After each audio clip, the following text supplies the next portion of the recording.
le Seigneur Jérôme. Me voici, Scapin. Où pourrais-je le rencontrer pour le pouvoir trouver, pour lui dire cette aventure? Mais qu'y a-t-il donc? 400 écus que tu dis? Non, monsieur, 500 Oh, écus. 500 écus. Oui, mais monsieur, mais hâtez-vous. Oh, c'est la douleur qui me trouble l'esprit. Je le vois bien, oui. La chose est donc conclue, et je vous ai promis. C'est à moi, mon père, de suivre aveuglément toutes vos volontés. Moi. Bon, Comment bon? vous ne la mettrez pas dans un Je l'avais répondu à couvent. Non. Non? Voilà qui est plaisant. Je ne mettrai pas ma fille dans un couvent si je veux. Non, vous dis-je.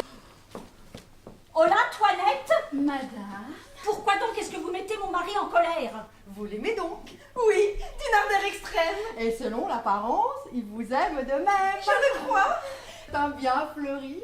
Vous vivrez trop contente avec un tel mari. Dieu. Je serai, ma foi, tartufiée.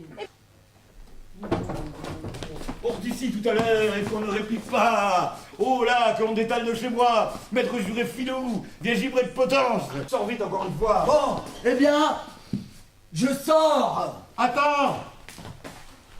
Ne m'emportes-tu rien? Que vous emporterai-je? Viens ça que je vois. Montre-moi tes mains. Et voilà. Oui. Les autres. Oui, les autres. Oh là là, on est en retard. Mais ils sont passés où, les deux autres? Antoine, Cédric! Antoine, Cédric! Voilà. Mais vous étiez où? On cassait la croûte, chef. Sachez, chers enfants, que la séduction et la manipulation sont des thèmes récurrents chez Molière, car ils représentent l'atmosphère que l'on retrouve à la cour du roi Soleil. Le monde, chère Agnès, est une étrange chose. Voyez la médisance et comme chacun cause. Quelques voisins m'ont dit qu'un jeune homme inconnu était, en mon absence, à la maison venue. Si sur ce point la nuit ne fut venue, toujours comme cela je ne serais tenue.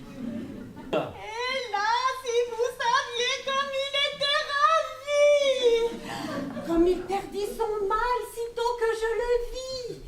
Mais que faisait-il? Étant seul avec vous, ne vous a-t-il point pris, Agnès? Quelque autre chose? Non. Diantre! Que de mystère! Qu'est-ce qu'il vous a pris?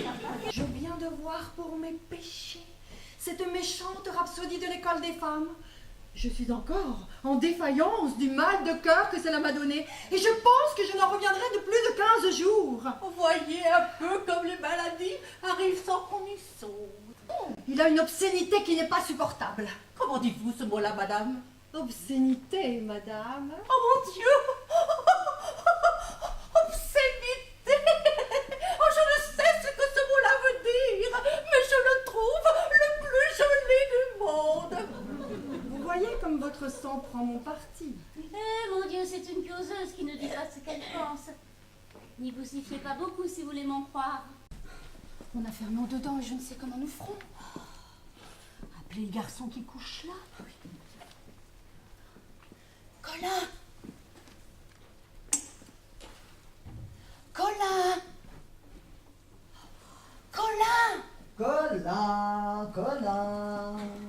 Colin. Je vous y prends donc, madame ma femme, et vous faites des escampativos pendant que je dors. Je suis votre pauvre petit mari à présent, maintenant que vous vous sentez prise. Je suis bien aise de cela. Oui, je vous donne ma parole que je deviendrai la meilleure femme du monde. Et vous témoignerez tant d'amitié, que vous en serez satisfait. Eh bien, puisqu'il le faut, voici qui nous contentera tous les deux, et vous montrera si je me moque. Ah! C'en est fait! Oh, ma... Cela est-il bon d'aller ivrogner toute la nuit et de laisser ainsi une pauvre jeune femme seule dans la maison? Quoi? Mais vous avez... Va, traître! Je suis lasse de tes déportements. vous prétendez également toutes deux que je vous ai promis de vous prendre pour femme. Est-ce que chacune de vous ne sait pas ce qu'il en est? Je suis celle qu'il aime au moins. C'est moi qui l'épousera. Mes pauvres filles que vous êtes, j'ai pitié de votre innocence, et je ne peux souffrir de voir courir à votre malheur.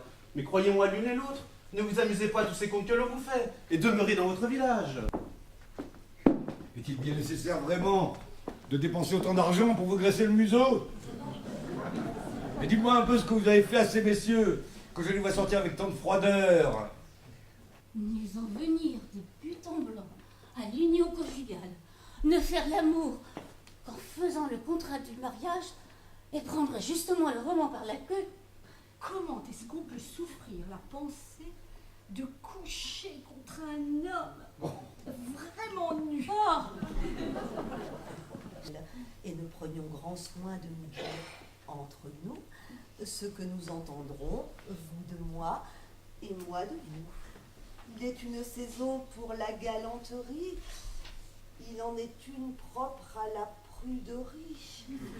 On peut par politique en prendre le parti quand de nos jeunes ans l'éclat est amorti.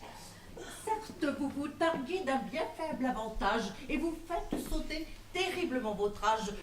Ne vous enflez donc pas d'une si grande gloire pour des petits brillants d'une faible victoire et corrigez un peu l'orgueil de vos appas, de regarder pour cela les gens de haut en bas. Si on enviait les conquêtes des vôtres, je pense qu'on pourrait faire comme les autres, ne se point ménager et vous faire bien voir que l'on a des amants quand on en veut avoir. Ayez-en donc, madame, et voyons cette affaire. Monsieur, voici votre maître d'armes qui est là. Dis-lui qu'il entre ici pour me donner leçon. Je veux que vous me voyez faire. La tête droite, le regard assuré.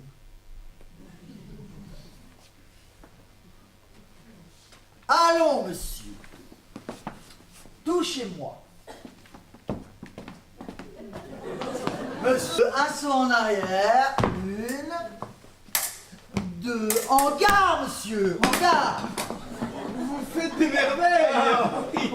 Et de donner impunément le nom de science à des choses qu'on ne doit pas même honorer du nom d'art et qui ne peuvent être comprises que sous le nom de métier misérable, de chanteur, Non. de gladiateur et de baladeur. Allez, philosophe de chien.